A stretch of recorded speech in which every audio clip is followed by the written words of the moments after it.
Bonjour et bienvenue chez DigiSchool. Je suis Karim, votre professeur de SVT, et aujourd'hui je vais vous parler de l'adaptation des plantes à leur environnement.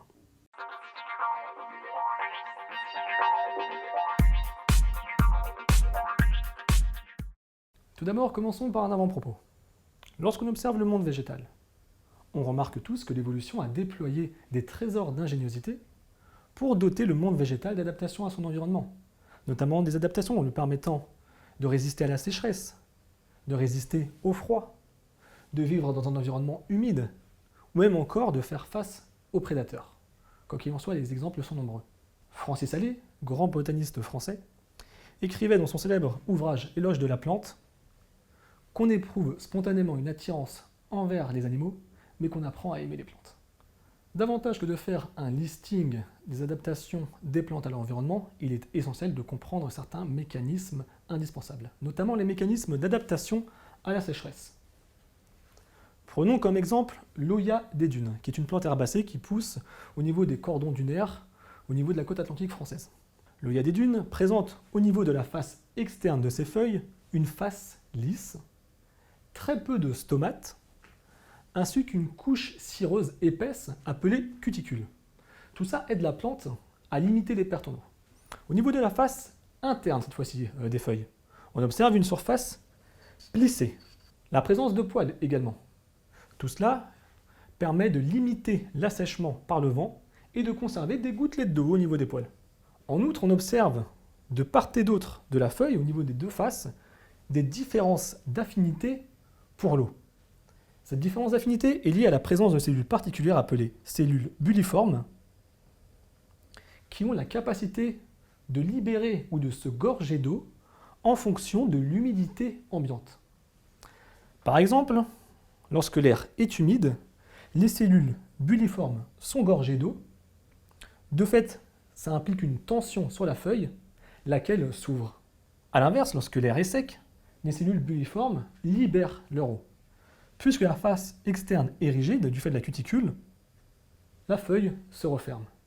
D'autres exemples nombreux existent dans la nature, notamment l'exemple du laurier rose, qui est capable de créer des racines profondes pour aller capter l'eau dans le sol.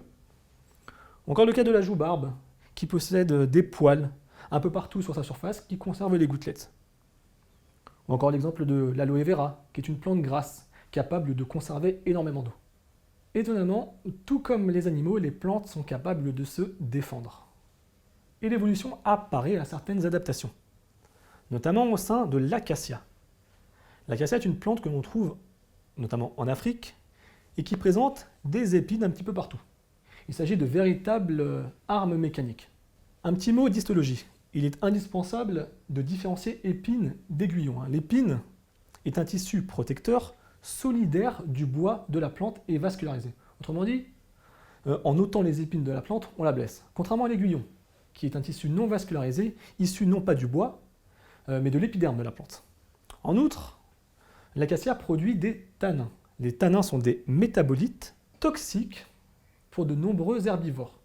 Notamment, ces tanins contiennent un inhibiteur d'une enzyme appelée protéase capable de digérer les protéines.